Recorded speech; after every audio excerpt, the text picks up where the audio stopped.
In the spring of 1923, the people of Iberville Parish, Louisiana, called Dr. Aldous Verne the most generous man they had ever known. He charged poor families half of what other doctors did.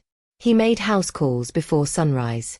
He sat at the bedsides of dying patients and held their hands through the night. Children in the parish called him Uncle Aldous. Mothers thanked God for sending him. Old men said that whatever came after this life, a man like Verne had surely earned his peace. By November of that same year, 14 of his patients were dead. Not despite his care. Because of it. And the most disturbing part was not what he had done to them. It was how long he had kept them breathing first. What happens when the person sworn to heal you decides that your sickness is more valuable than your health? What happens when dependency becomes the product, and you become the resource? Before we go any further, subscribe, hit that bell, and drop your state in the comments below. Now let me take you back to where it all began. The Louisiana Bayou in 1923 was a world that existed slightly outside the reach of everything modern America believed about itself. The roads that connected Iberville Parish to Baton Rouge turned to mud for 6 months of the year. Telegraphs worked when they felt like it. The nearest hospital with a trained surgeon was 40 miles away through a swamp and oak hammock so dense that even experienced guides got turned around after dark. Spanish moss draped every surface like something the land was mourning. The air smelled of standing water and black earth and something sweet underneath that you could never quite identify, which was the smell of things rotting slowly in the heat. The people who lived here were not simple, but they were isolated. Creole families whose roots went back 2 centuries. Acadian descendants who still cooked their grandmother's recipes and spoke a French that Parisian visitors found almost unrecognizable. Sharecroppers who worked land owned by men they had never met and earned wages that kept them precisely poor enough to need everything and afford nothing. These were people who had learned, across generations, to rely on each other. And when they needed a doctor, they relied on Aldous Verne. He had arrived in 1918, the same year the influenza pandemic reached Louisiana and killed more people in 6 months than the parish had lost in the previous decade. He had come from New Orleans, or so he said, trained at Tulane, or so he claimed, with references from physicians whose offices, as anyone who checked would have found, had not existed for years. But no one checked. In 1918, when bodies were stacking faster than gravediggers could manage, a man who knew how to reduce a fever and keep a patient hydrated was not questioned. He was welcomed. He was needed. Verne set up his practice in a converted grain store on the edge of a small town called Maringouin. The building had been empty for years, used occasionally for storage but mostly forgotten. He painted the door white and hung a shingle that read simply, Physician. No credentials listed. No specialization noted. Just that one word, which in 1918 carried more weight than any degree. He was 34 years old, lean and precise in his movements, with pale grey eyes that patients described in their letters and diaries as either calming or unnerving, depending on the writer. He spoke softly. He never rushed. He listened to patients describe their symptoms with a kind of focused attention that most people in 1923 only received from priests. And he was effective. That was the thing that made everything that followed so difficult to comprehend. His early patients recovered. A farmer named Delacroix came to him with what should have been a lethal infection in his left leg and walked out 3 weeks later on both feet. A woman named Celestine Broussard survived a difficult childbirth that 2 previous doctors had said would kill her. An elderly man named Thibodeau, who had been coughing blood since Christmas, was breathing clearly by Easter. Word spread the way it always spreads in isolated communities, through kitchens and church steps and the slow drift of talk across back fences. Verne heals people. Verne is different. Verne is the real thing. What no one understood in those early years was that Verne was selecting. He was choosing which patients to cure the way a careful man chooses which tools to keep and which to set aside. He healed enough people to build his reputation. He healed strategically, choosing patients whose recoveries would be witnessed, discussed, amplified. And for those he chose to keep, he was extraordinary, genuinely skilled. His knowledge of medication was precise and current in ways that surprised the few trained nurses who occasionally observed him work. He understood dosage, interaction, the particular chemistry of bodies under stress. He had clearly studied, perhaps obsessively, the mechanisms by which the human body fought and surrendered. He knew exactly how much a person could endure. And that knowledge, as it turned out, was the point. In medical school, which Verne may or may not have actually attended, there is a concept taught in the first semester that every student learns to recite. First, do no harm. The Hippocratic principle. The foundation on which the entire profession is supposed to rest. But like most principles, it assumes that the person holding it believes harm and help are opposites. It assumes that a doctor wants patients to recover. It assumes that healing is the goal.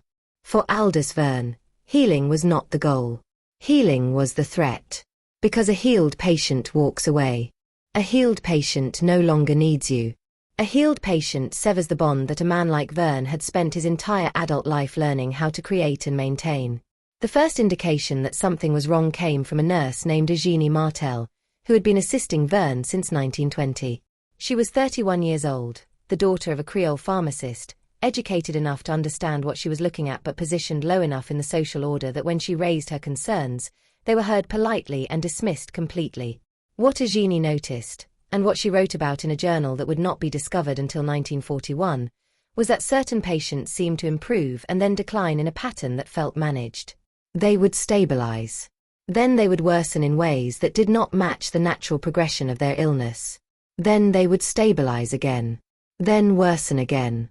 And throughout all of it, Verne would be present, attentive, grave with concern, adjusting medications, adding treatments, explaining to families why the road to recovery was so long and uncertain with a condition as serious as their loved ones.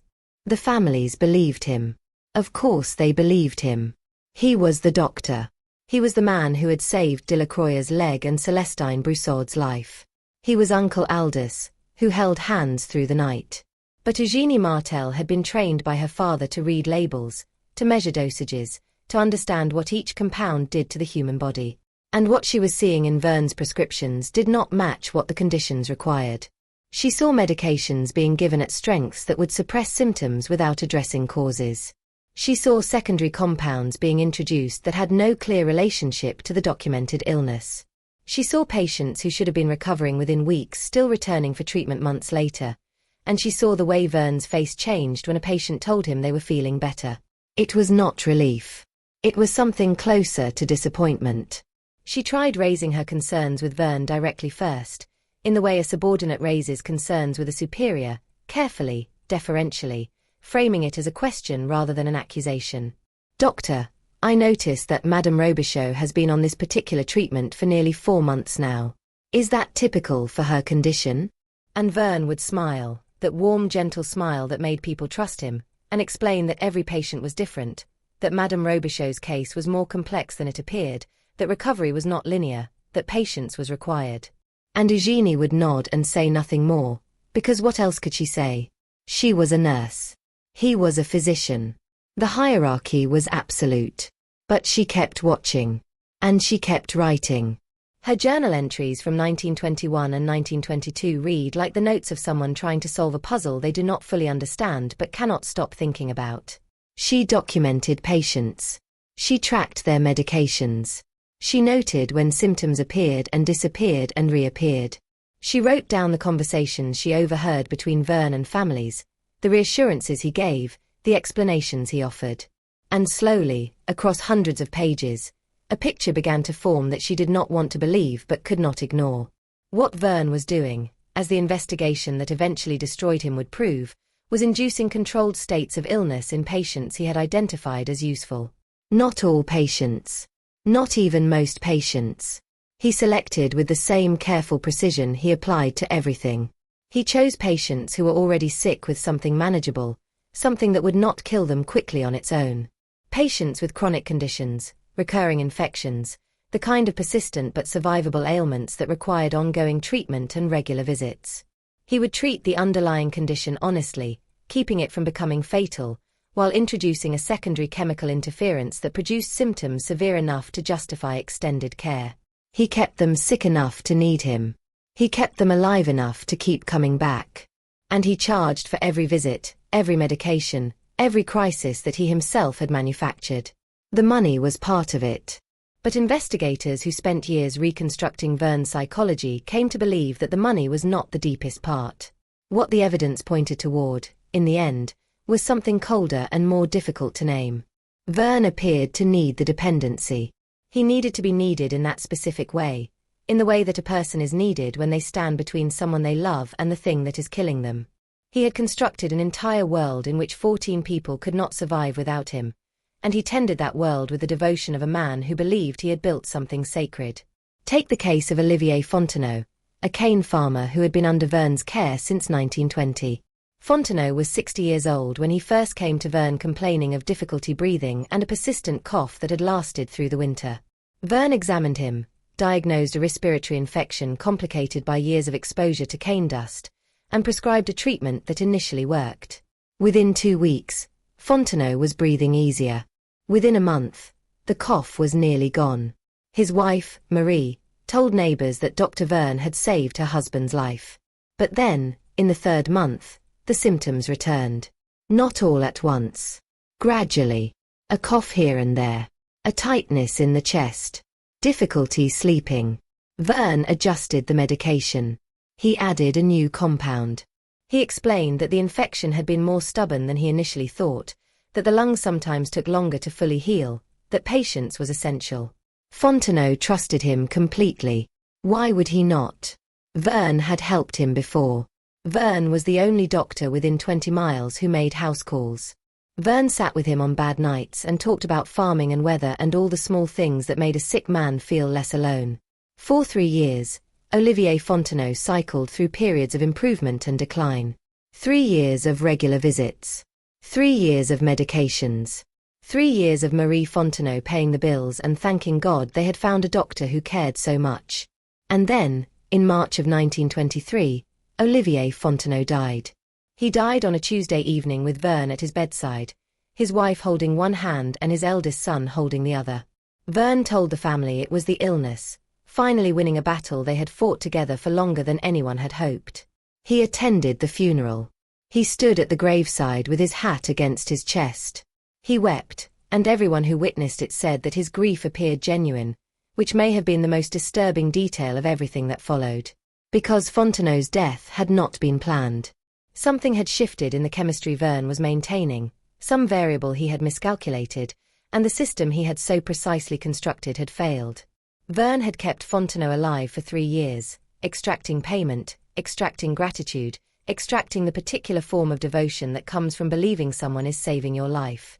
But somewhere in the complex balance of compounds he was administering, something went wrong. The body, pushed too far for too long, simply gave out. And Verne, standing at that graveside, may have been genuinely grieving. Not because he had lost a patient. Because he had lost a source. And then it happened again. In April, a woman named Aurélie Trosclair, who had been under Verne's care for a chronic digestive condition since 1921, died suddenly in her home. In June, a man named Cormier and his teenage son, both being treated for recurring respiratory issues, died within 3 days of each other. By August, 6 people were dead. By October, 9. The parish was frightened in the way that isolated communities become frightened when death arrives in clusters and there is no obvious explanation. People began to whisper about contaminated water, about a new strain of something, about the bayou giving off bad air the way people had believed for centuries that swamps did.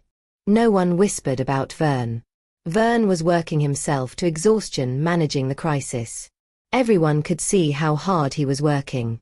But Eugenie Martel saw something else. She saw that every single person who died had been one of Verne's long-term patients. She saw that they had all been under his care for years, cycling through the same pattern of improvement and decline. She saw that their deaths, while seemingly sudden, had followed a predictable trajectory if you looked at the medication logs closely enough.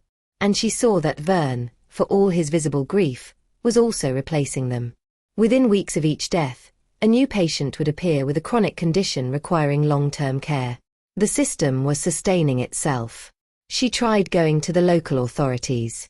She brought her concerns to the parish coroner, a man named Hebert who had held the position for 15 years and who trusted Verne completely.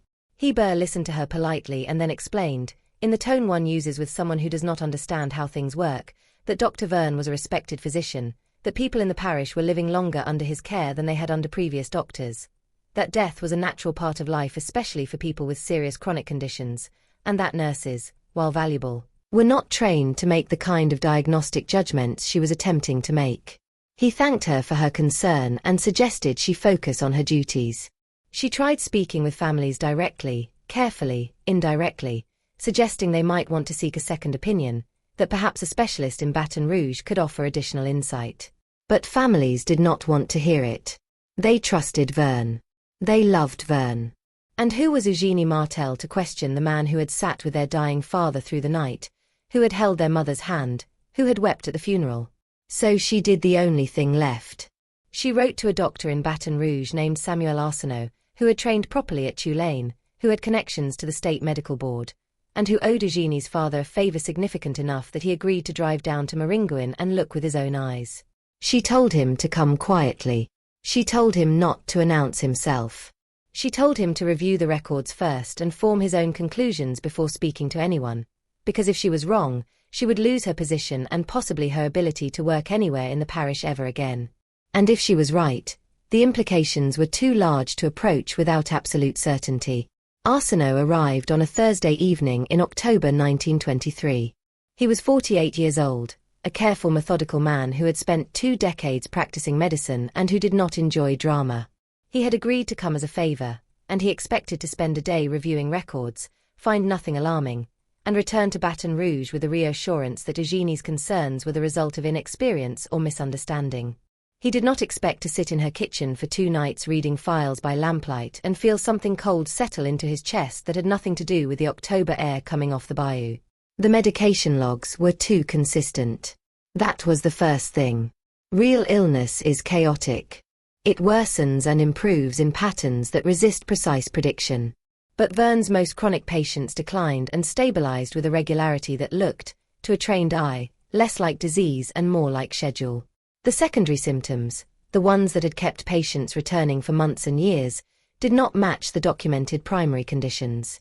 A patient being treated for a respiratory infection should not develop the specific combination of digestive distress and muscular weakness that Verne's notes described, unless something else was being introduced.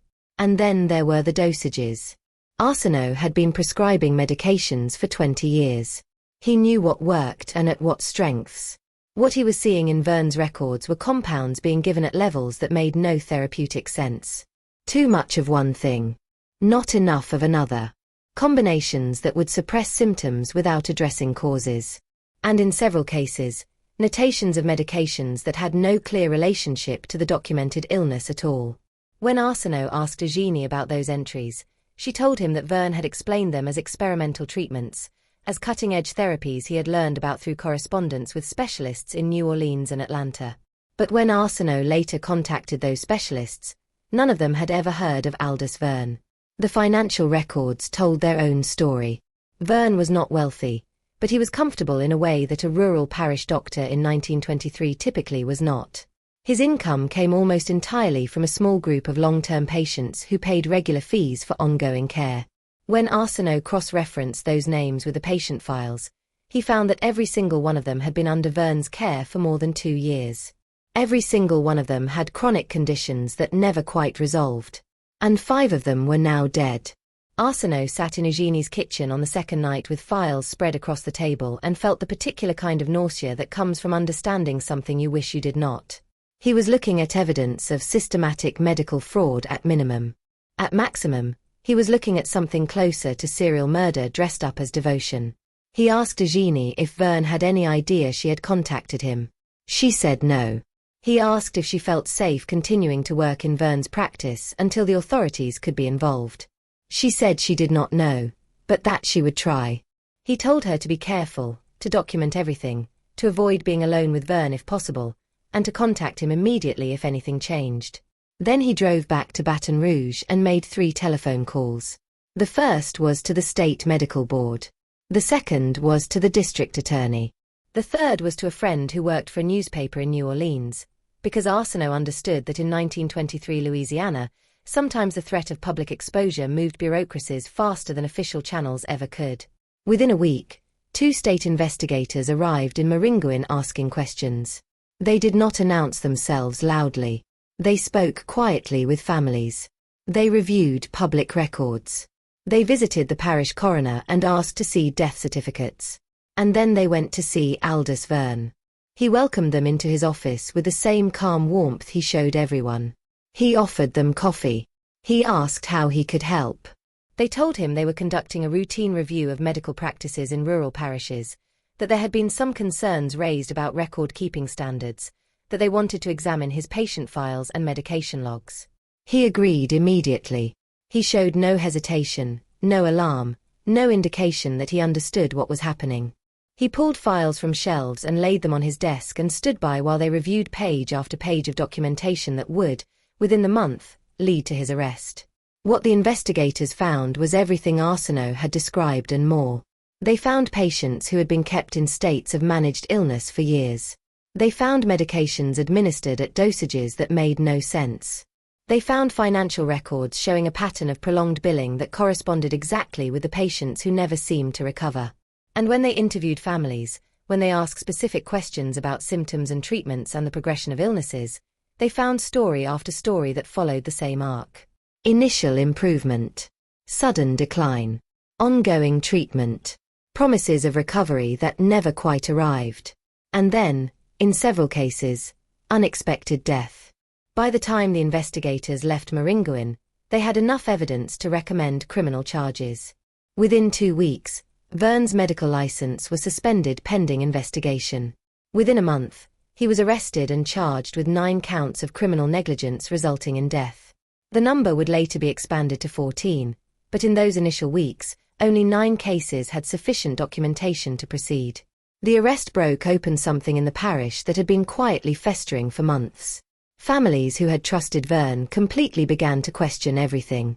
Patients who were still under his care sought second opinions and found, in many cases, that their conditions improved rapidly once they stopped taking the medications he had prescribed.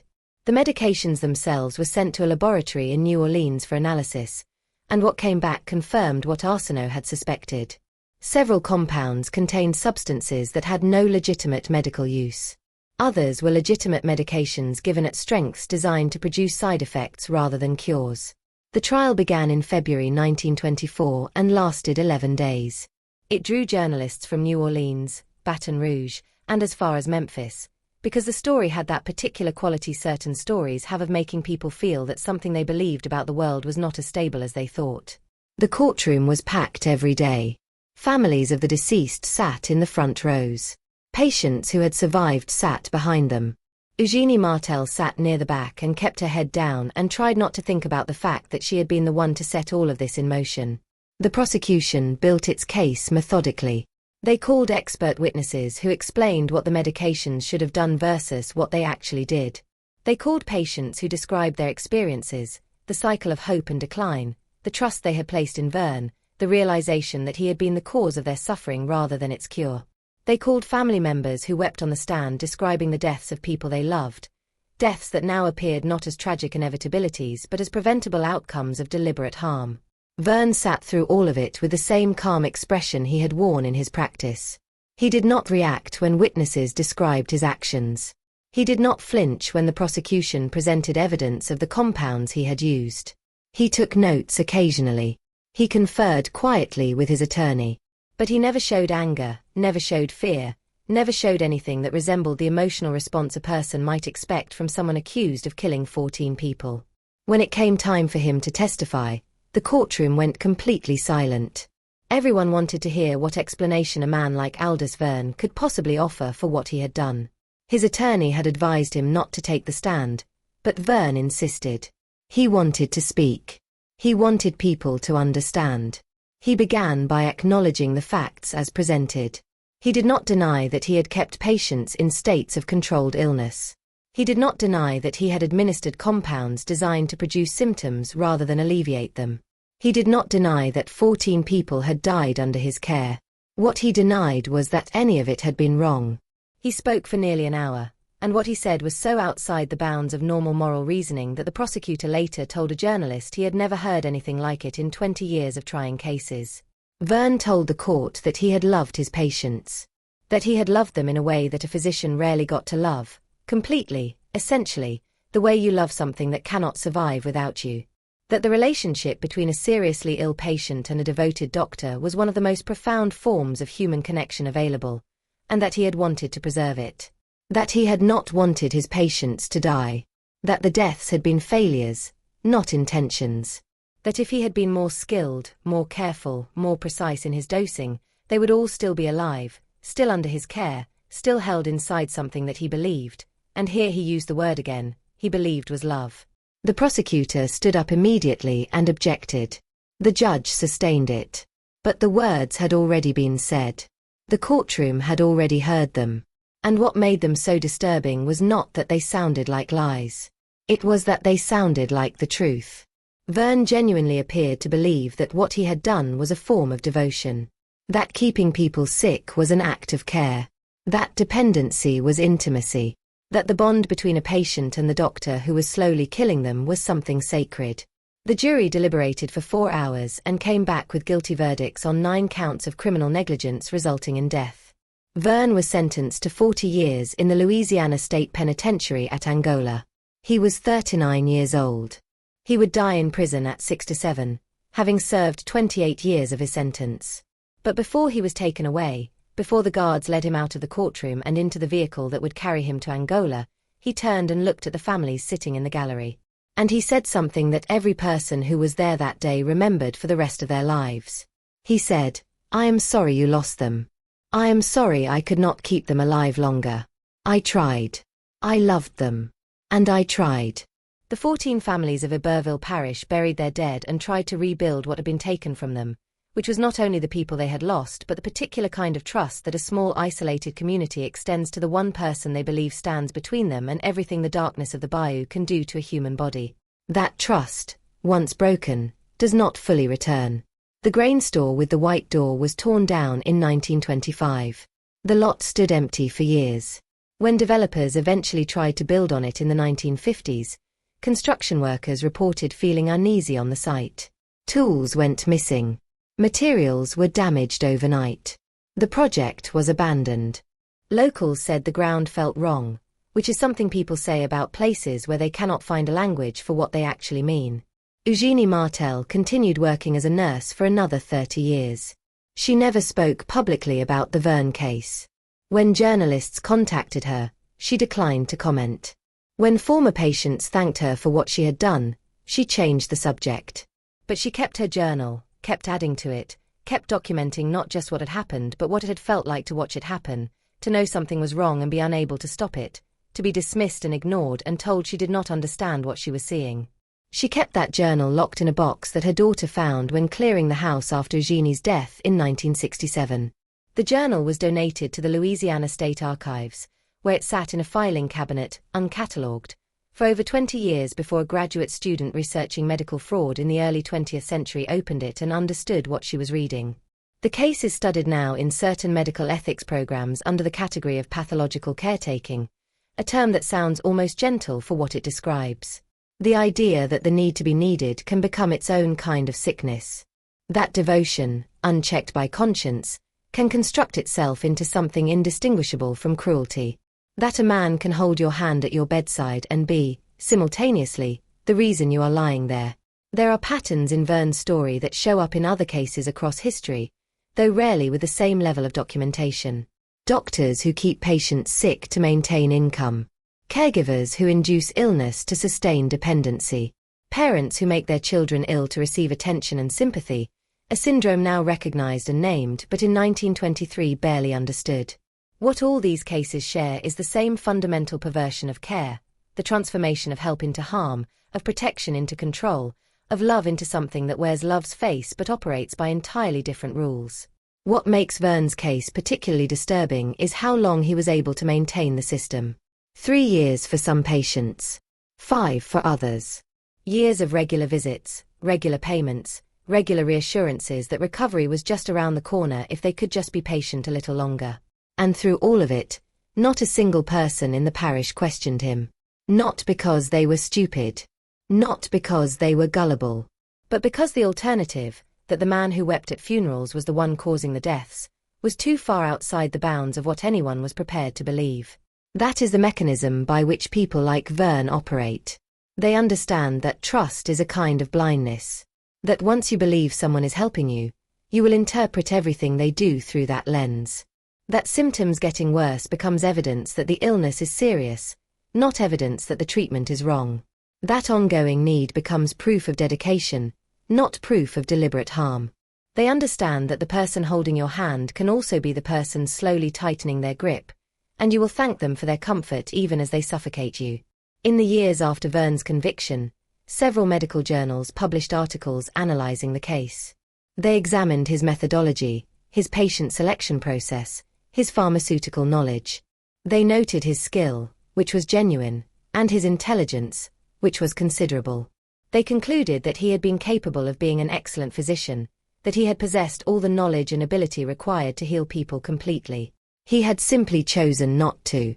He had chosen, instead, to build a system in which healing was postponed indefinitely, in which patients existed in a permanent state of almost better, in which recovery was always promised but never delivered. And he had done it, according to his own testimony, because he loved them too much to let them go. That word, love, is the one that investigators, psychologists, and medical ethicists have struggled with most in the decades since the trial. Because by any conventional definition, what Verne felt was not love. Love wants the best for its object. Love seeks to help, to heal, to free. What Verne felt was something else, something that wanted to possess, to control, to bind. But he experienced it as love. He genuinely believed that what he was doing was an act of devotion. And that disconnect, between what he felt and what the word actually means, is perhaps the most unsettling aspect of the entire case. Because it suggests that a person can be completely sincere in their belief that they are helping you, even as they systematically destroy you. That they can weep at your bedside and mean it, even though they are the reason you are dying. That devotion and harm are not opposites, that they can coexist in the same person, in the same actions, in the same moment. And that the most dangerous people are not always the ones who know they are doing wrong. Sometimes they are the ones who believe, with absolute conviction, that they are doing right. Verne died in Angola State Penitentiary on a humid August morning in 1951. He was 67 years old. He had spent 28 years in prison, working in the infirmary for most of that time, assisting the prison doctor with basic medical tasks. The guards said he was a model prisoner. Quiet, obedient, helpful. He never caused trouble. He never complained. And he never, according to the prison chaplain who sat with him in his final days, expressed anything that resembled remorse. The chaplain, a man named Father Doucette who had been at Angola for 15 years and had heard confessions from some of the most violent men in Louisiana, later said that his conversations with Verne were among the most disturbing experiences of his ministry. Verne was willing to talk about what he had done. He was willing to acknowledge the harm. But he was not willing to accept that it had been wrong. He maintained, until his last conscious moment, that he had acted out of love. That he had tried his best. That the deaths had been unfortunate but unavoidable complications of the profound care he had been providing. Father Doucette asked him, near the end, if he understood why people called him a monster.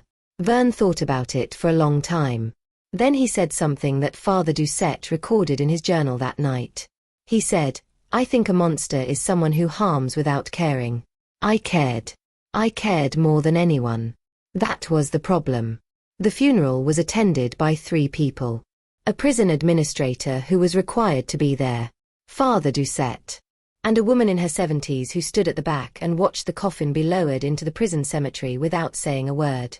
When Father Doucette asked who she was, she said she had been one of Verne's patients in 1922, one of the ones who survived because she had moved away before he could keep her sick for very long.